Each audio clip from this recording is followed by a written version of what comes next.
Kartik private company में sales manager था। उसके माता पिता, पत्नी मीरा, बहन राधा और 2 बच्चे हैं। एक दिन मीरा कहती है, कार्तिक, बच्चों के स्कूल में एनुअल फंक्शन के लिए 2000 जमा करने पड़ेंगे। अरे अभी कुछ दिन पहले ही तो 10,000 जमा किए थे ना। हाँ, वो तो फीस और प्रोजेक्ट के पैसे जमा किए थे। अभी तो अगले महीने एडमिशन फीस और किताबों के पैसे भी जमा करवाने पड़ेंगे। 40 से 50 हजार का खर्चा है। मीरा, इतनी तो सैलरी भी नहीं है मेरी, ऐसे कैसे काम चलेगा? तो मैं क्या करूं?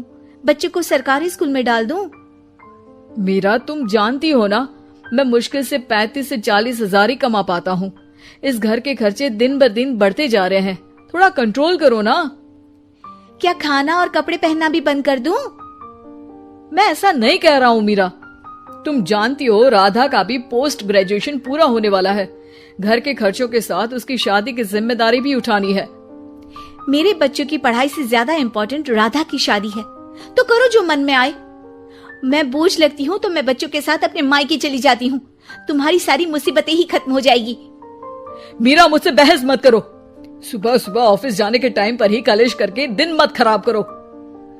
इतना बोलकर कार्तिक वहां से चला जाता है। तभी, कार्तिक बेटा, ऑफिस जा रहे हो? मेरी दवाइयां लेते आना। और बेटा, बिजली का भी बिल 2 महीने से जमा नहीं हुआ, इसे भी आज जमा करवा देना। जी पिताजी, लाइए बिजली का बिल। 4,600 रुपए बिजली का बिल आया है। माँ, मीरा, राधा, कितना ज्यादा बिल आया है।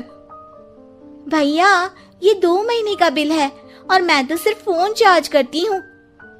अरे बेटा, मैं तो गीजर से पानी गर्म करने के अलावा मेरे कमरे में एक पंखा और एक लाइट ही तो जलते हैं।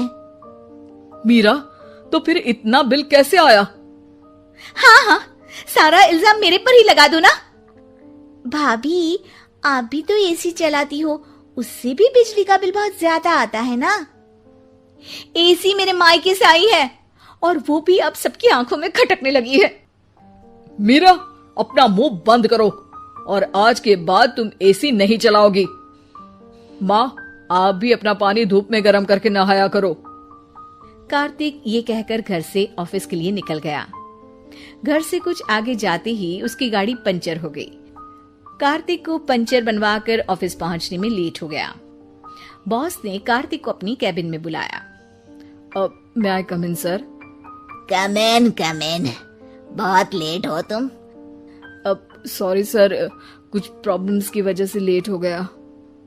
मुझे कुछ नहीं सुनना। तुम्हारा टारगेट कंप्लीट हुआ? नो सर, अभी बाकी है। क्यों? सर, मार्केट में बहुत रिसेशन चल रहा है, बिजनेस कहीं से मिल नहीं पा रहा। मैं अपनी तरफ से पूरी कोशिश कर रहा हूँ सर।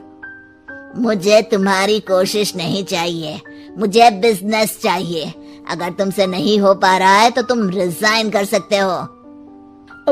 नहीं सर, मुझे इस नौकरी की बहुत जरूरत है। मैं अपनी फैमिली का सिंगल अर्निंग पर्सन हूँ। मेरी जॉब चली गई तो मेरी फैमिली प्रॉब्लम में आ जाएगी सर। इसका ख्याल तुम्हें रखना चाहिए। जाओ यहाँ से, और बिना बिजनेस लाए मुझे तुम अपना मुंह मत दिखाना।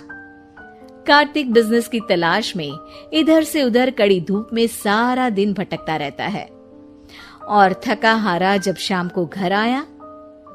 बेटा, मेरी दवाई ले आए और बिजली का बिल भर दिया। अब दवाई लाना भूल गया पिताजी, और बिजली का बिल जल्दी भर दूंगा।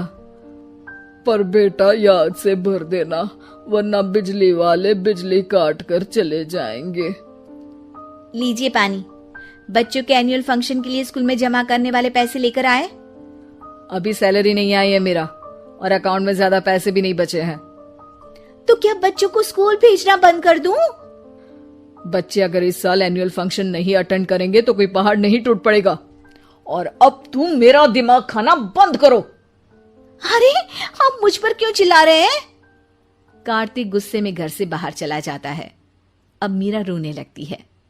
भाभी, आप रोइए मत, टेंशन लेने से कुछ नहीं होगा। पर राधा, घर के भी खर्चे हैं, कार्तिक के गुस्सा करने से घर के खर्चे नहीं पूरे होंगे। पर मीरा बेटा, लड़ाई करने से भी कोई समाधान नहीं मिलेगा, उल्टा घर का माहौल ही खराब होगा। पर मुझे लगता है हमें भी घर के खर्चों में हाथ बढ़ाना चाहिए। मुझे योगा सेंटर में जॉब का ऑफर मिला है, मैं कल से ही जॉब ज्वाइन कर लूंगी। वैसे तो मुझे भी सिलाई आती है, मैं भी लोगों के कपड़े सिलना शुरू कर देती हूँ। हाँ बेटा, मैं भी तुम्हारा घर के कामों में हाथ बटा दिया करूंगी और काज बटन लगाकर सिलाई करने में भी सहायता करूंगी। मीरा, मैं तुम्हारे बच्चों के साथ मोहल्ले के बच्चों को भी ट्यूशन पढ़ाऊंगा। इसी बहाने मेरा टाइम पास भी हो जाएगा। इस तरह से अब घर के सभी सदस्यों के सहयोग से पैसों की समस्या दूर हो गई और सब खुश रहने लगे। इससे हमें सबक मिलता है कि एकता